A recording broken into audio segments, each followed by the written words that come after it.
India is a melting point of different ethnicities and different so-called tribes which migrated at different points of time. But you can't make a socio-construct out of it right now, because there is a lot of intermingling that has happened. Right? So, I mean, you can say that, okay, an average Kashmiri is different from an average Tamilian. But that's just on a few phenotypes, like appearance or skin tone. But if you look at the genetic, the holistic level, it's all the same. It's similar. So so Tamil Nadu itself, for example, population within Tamil Nadu is highly diverse. Differences within a race is almost equal to the differences between races. So which means variation, right? So when we say that a race is different, race A is different from race B, that means there has to be, within race A, the variation should be less compared to A and B. But if you look at a holistic genomic level, at the level of the entire genome, this is what, there is more variation among, for example, the Africans. Okay? Amongst each other. On an average. So these are all statistical averages, right? Right. Of course, two brothers from the same family would have more genetic similarities. I'm talking about from a holistic perspective. Right. From the entire genomic level. Vast amount of all species right. are non-vegetarian, or they eat meat. Welcome to the Other Tharur podcast. Today we have an acclaimed, award-winning scientist and scholar with us, whose research on spider sociology won him one of the most prestigious science awards in the world, the Humboldt Fellowship. He's also a keen commentator on race, sociology, and gender through the prism of science. We welcome Dr. Bharat Parthasarathy to our podcast. Thank you, Madhav, for having me here. Yeah. This is your first time in Bangalore, or have you been to Bangalore before? I did my graduation here in Bangalore. So I had my formative years in Bangalore. And then I did my bachelor's in St. Joseph's College. It was a college back then. Now it's a university. Right. And then I've been on and off in Bangalore. And then I went for my master's, and then I came back to Bangalore for some time. Then I went out for a PhD, and then so I've been on and off in Bangalore. What's been your journey so far in science? Like you are been in this field for nearly 20 years now, almost 15 to 20? Not 20, since 2012, I would say. Okay. That's when I started my PhD. Right. So nearly 13, 14 years. Right. So I'm an evolutionary biologist. Okay. And I'm interested in social evolution. So why animals live together, why they cooperate, why they live in societies. Okay. And some animals even take the extreme step of foregoing reproduction to live in a colony, to live together. Okay. So this is what I try to understand by using social organisms as a model system. Specifically, I also have done a lot of work on social spiders. Okay. Trying to see how they cooperate, why they cooperate, and when they should defect. Right. So these are the answers that I'm kind of broadly addressing through my research. Okay. And this will also help us to understand our own human evolution, like how human societies would be in the future. Okay. Especially in this age of artificial intelligence and things. So you're extrapolating your research to... Yes, but I would be a little careful. I would not extrapolate too much. But the aim is to understand how human societies are going to evolve, and where we came from, and what makes, because humans are social. Okay. So what makes us to cooperate, and so I think this has got deep down implications in geopolitics and also in understanding our own. Is it the same research which you got the award for? Not exactly. So usually one changes a little bit after the PhD. So I got the Humboldt Fellowship for studying sex ratios. So what I mean by sex ratios is, most animals have an approximately equal male to female ratios. Okay. But these spiders, social spiders around the world, although they have independent evolutionary origins, which means that they evolved independently. Right. And all of these social spiders, they show female bias sex ratios. So which means they go to an extent, they go to such an extent where they have more females, they inbreed. So female bias sex ratios is a consequence of inbreeding. Okay. And so they inbreed to live together. So that's the extreme step that they have taken to live together. Whereas most social animals, they don't inbreed, they do have outbreeding. Right. So that was what I was examining during my Humboldt fellowship. Okay. I was trying to look at sex ratios, how it varies, Right. and I also did some work on task participation. Okay. So who participates in which task in the colony and things like that. So in the research, you often talk about that at least most animal species are hierarchical. Yes. They are unequal in many senses. There's dominance. Right. There's a dominant even in the group, Right. like in wolves or whatever. There's a dominant Right. alpha, Right. and then you have recessive. Right. You have the followers, Right. the slaves, the servants, whatever you may call it. Right. So in your research, you have kind of said that there's only there in your particular the species which you are researching, they are more egalitarian and they don't have this kind of pronounced differences, aren't That's right. Yeah. So can you? Yes. So you look at any social animal, except these spiders, which I'll come to later. There is dominance hierarchies. There is some kind of a hierarchy, either dominance hierarchy or morphological castes, as you see in ants and bees, or as you earlier said, a pack of wolves have these alpha, beta, those kind of hierarchies. And human society also has hierarchies. In human society is much more complicated, right? So there's age-based hierarchy, and there are whatnot and whatnot. So it's kind of multidimensional, human society. So generally speaking, these hierarchies are important for animals or for any society to sustain. Right. Because number one, if there are no hierarchies, individuals would not know whom to compete with. So it can be dangerous, right?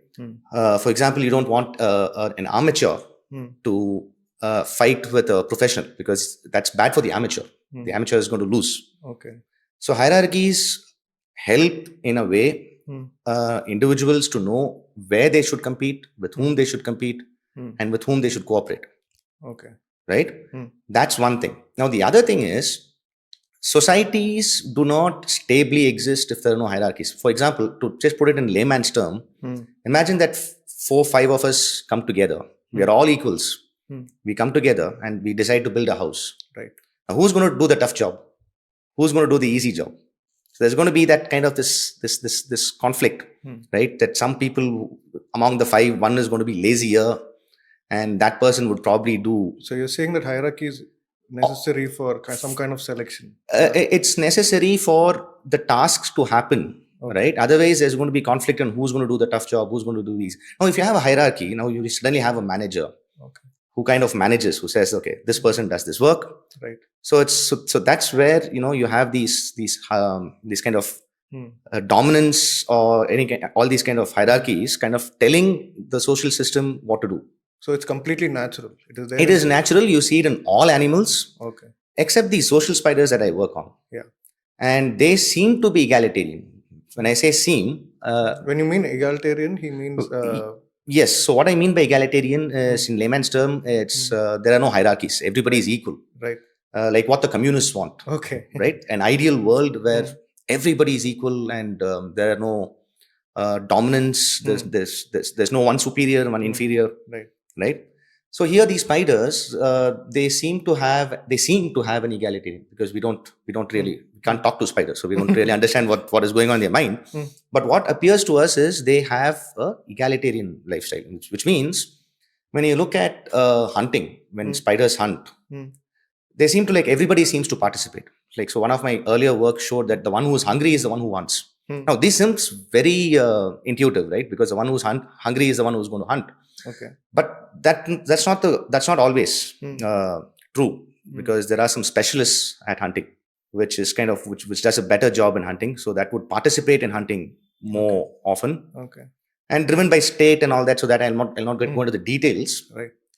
And if you look at this webs, so these spiders, they make webs, they make nests, they make different types of silk, and everybody seems to participate equally in building silk. Okay. Now the question here is, there should be freeloaders, right? There's going to be some, so I'm talking about spiders which live in hundreds, groups of hundreds, right? Now, there are going to be some individuals which is going to freeload on the efforts of the hard workers, so to speak. Now, how does this society, spider society, have a way to keep freeloaders at a minimum. Okay. So that is the reason why hierarchies, evolutionary models predict that societies with hierarchies are the ones which are stable. Stable. Yeah. But the spiders society seems to be a exception, and that's what makes me interested to research more into this into this topic. Okay. So you're also a commentator on race and genetics as well, moving a bit away from your research. Right. So you have said on many occasions that the genetic variations between two races Right. is much lesser than, say, the genetic variations between the race. two individuals in a race, Right. like maybe family cousins or distant relatives, Right. or even in terms of the same village, Right. people of the same village. Right. So what is your can you explain that? Sure. So that's an interesting topic, and as you said, I'm moving away from my research. So obviously, I'm not a specialist in this. Okay. But based on my understanding, I can probably give some insights to the viewers. So the reason why racial theory does not hold true today is because differences within a race is almost equal to the differences between races. So which means variation, right?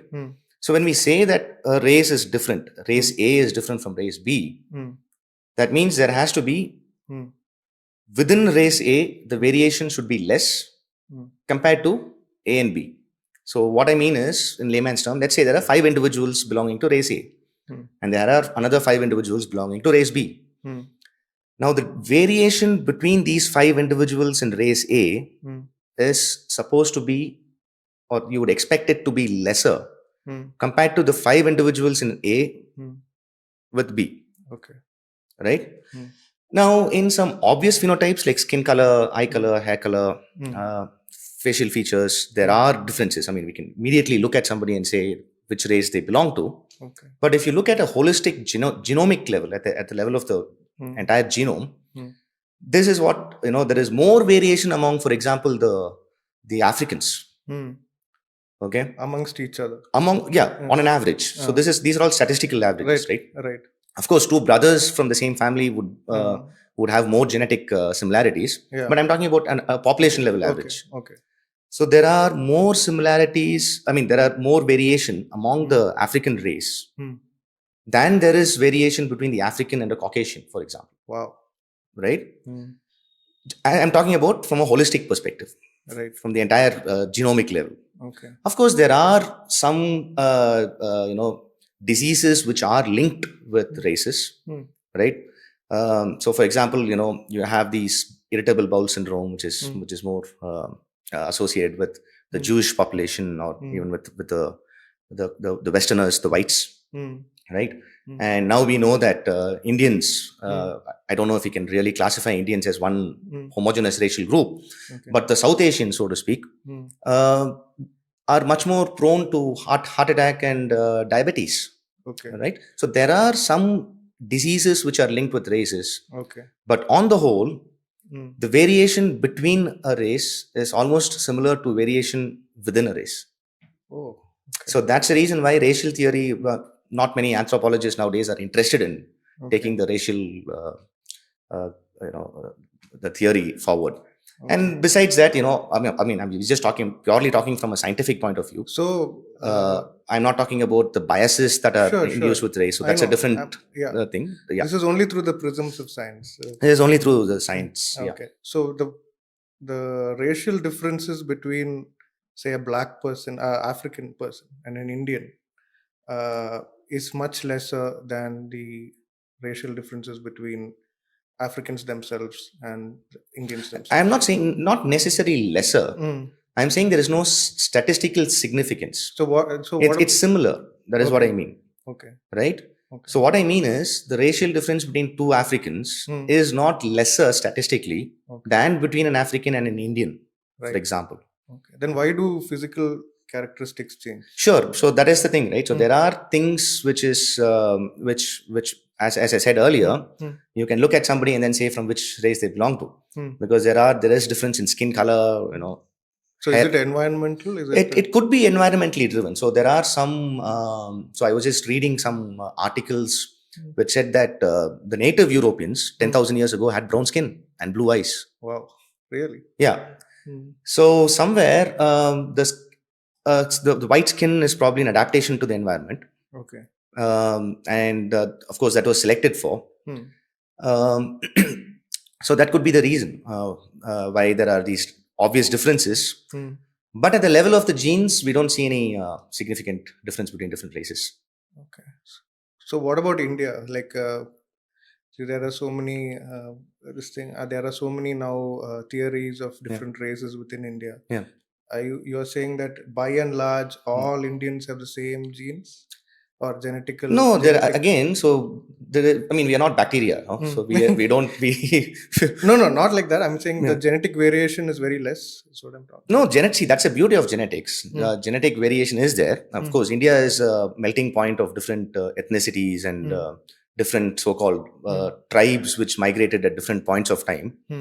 But you can't make a socio-construct out of it right now because there is a lot of intermingling that has happened. Okay. Right? So, I mean, you can say that, okay, an average Kashmiri is different from an average Tamilian. Right? Okay. But you can't make models which is going to make accurate predictions. Like, for example, like how I said, by looking at somebody, you might say that, okay, this person is likely to be a South Indian or North Indian. You can, but that's just on a few phenotypes, like appearance or skin tone. Okay. But if you look at the genetic, the holistic level, it's all the same. It's similar. So there are no. So Tamil Nadu itself, for example, population within Tamil Nadu is highly diverse.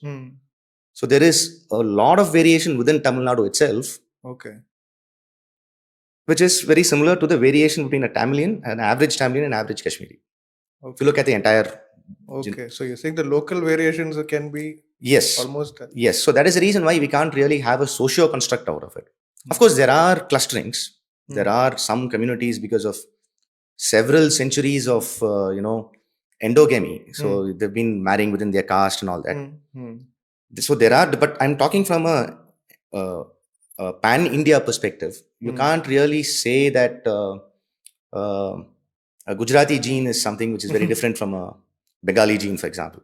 So there because of a lot of intermixing. So these are all just the constructs which have. These are just socio-constructs. Yes. Okay. From a biological level, I don't think there is any. So definitely the whole Aryan Dravidian discourse. There is no genetic proof to it. There is no genetic proof. I mean, there is no scientific evidence. I mean, there should have been some migration. You can call it Aryan migration or whatever migration. Because India was it's a tropical country, good weather, and in 300, 400, 500 years ago, India was doing well economically. So a lot of people came into India at different points of time. But what exactly you mean by this so-called this thing of a native people who were, this so-called Dravidian and Aryan. I don't think there is any proof for it, but research is going on, so we have to see what.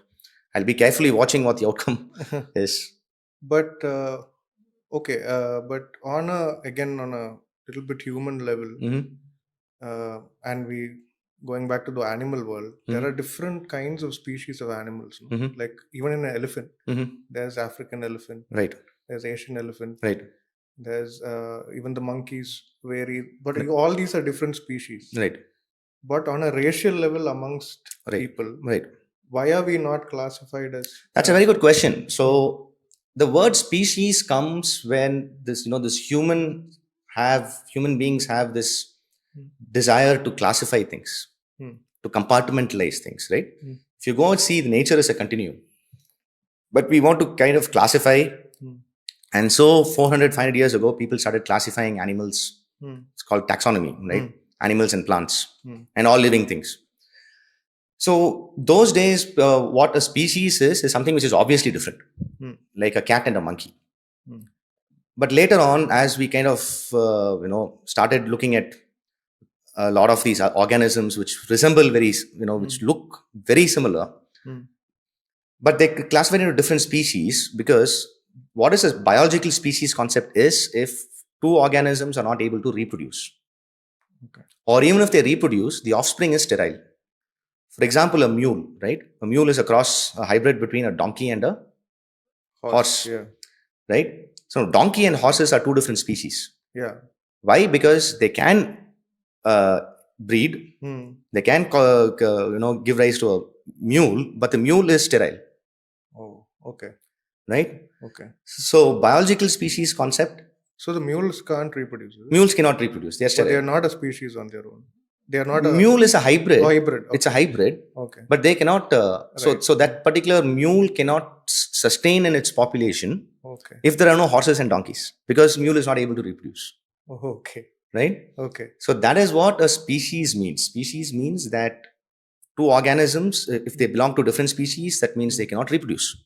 Okay. There is reproductive isolation, as we call it. Okay. Now, if you see in humans, every race can reproduce with every race. Okay. Right? So that's the reason why you can't. Oh, okay. So you can't say that a race is a different species. So that's why you can't call a white from an African from a South Asian different species.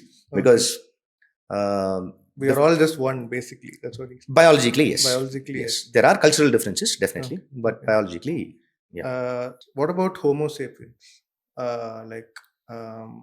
Homo sapiens, are there different species as compared to the... No, that's what I'm saying. So Homo sapiens, as we know today, is one species. Right? So there are no subspecies or... Probably Neanderthals 50,000, 60,000 years ago probably might have been a subspecies. I'm not... Okay. Yeah. Could have, and there was some kind of a...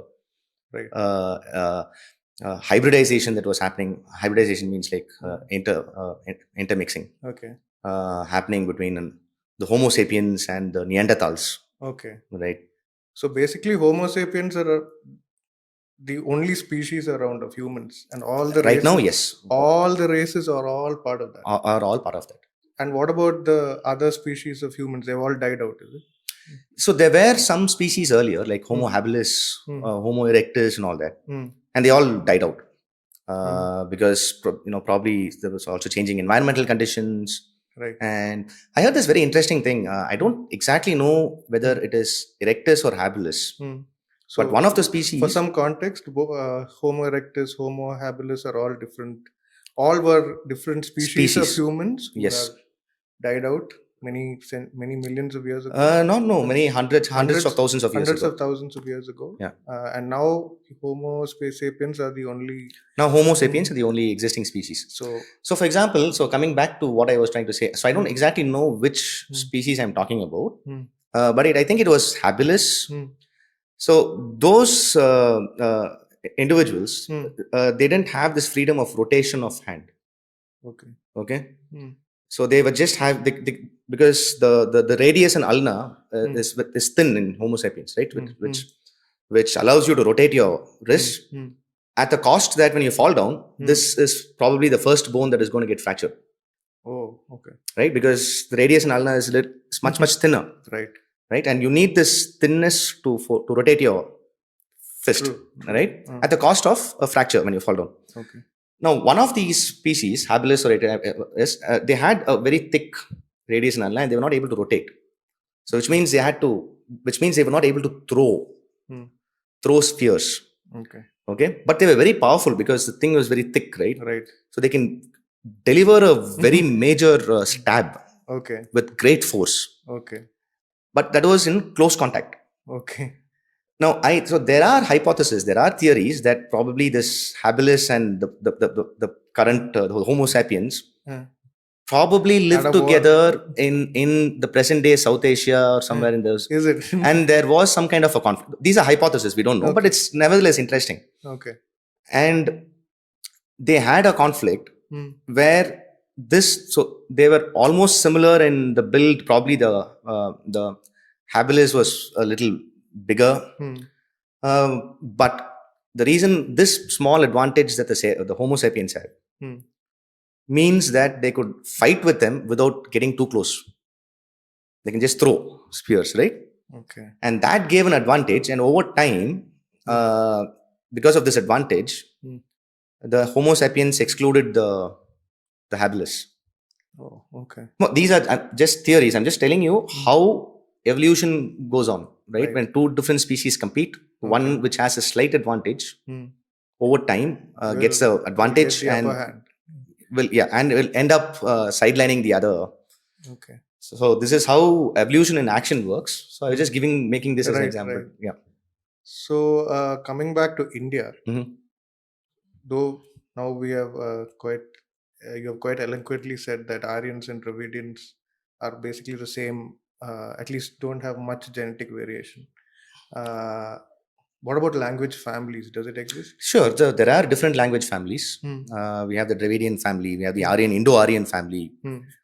Um, yeah. So there are different language families. Hmm. But again, so there has been a lot of intermingling Okay. that has happened. Okay. So that is why you don't see differences in the genetic level. Right. Yes, linguistic, socio, cultural differences are there, but Okay. biologically there are no. Okay. Because of Because we are highly mixed. because we are highly mixed over So nobody thousands can and thousands. call themselves pure Dravidian or pure No, pure I Aryan. don't think so. No, nobody can call themselves. I mean, there are some ancestral North Indian, ancestral South Indian genes, but these are just markers. Okay. So markers means it's probably a small section, a small segment in a chromosome, Okay. which is different, Okay. which tells you about the migration history. But if somebody has a marker for the steppe ancestry or that doesn't mean that they are closer to the people who are currently in Ukraine who are in that region. Yeah, right now. Right. They will be more. They are more likely They to are be more associated with the South Asians or Indians. Yes, definitely. Yeah. So, can you tell me something about the ancestral North Indian, ancestral South Indian gene? I mean, do you know? I don't know much about it, but I was following some research coming from CCMB, Hyderabad Center for Cellular and Molecular Biology. So they do these kind of population level studies, and they do find some markers which are unique. Like there are some markers for the tribal people, right? So because probably they were the first ones to migrate out of Africa and settle in India. Okay. Because migration happened in batches, right? So everybody migrated out of Africa. Not everybody. Is the current accepted theory, right? That all humans came out of Africa. That's the out of Africa hypothesis, and Okay. That is where all the scientific evidence today points at. Okay. So humans originated in Africa, and one group moved to Europe, one moved to South Asia.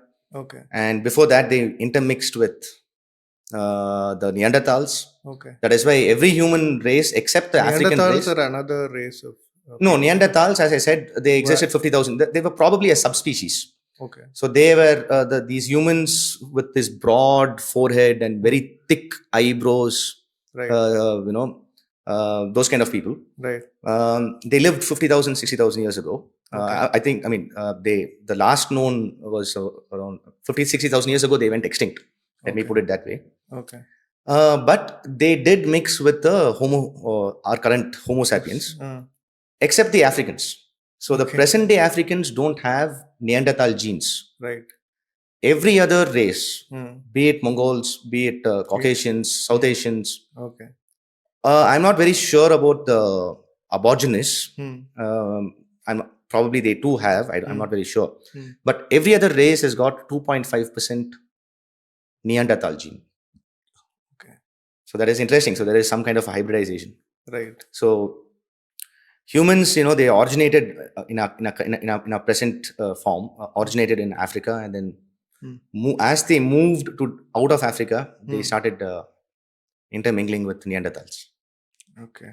Right. And at different points of time. So this is happening continuously. So nobody can claim complete that any. No, nobody can. I mean, because any part of the world, nobody can say that they're completely indigenous. Africa, you can, because that's only where Africa.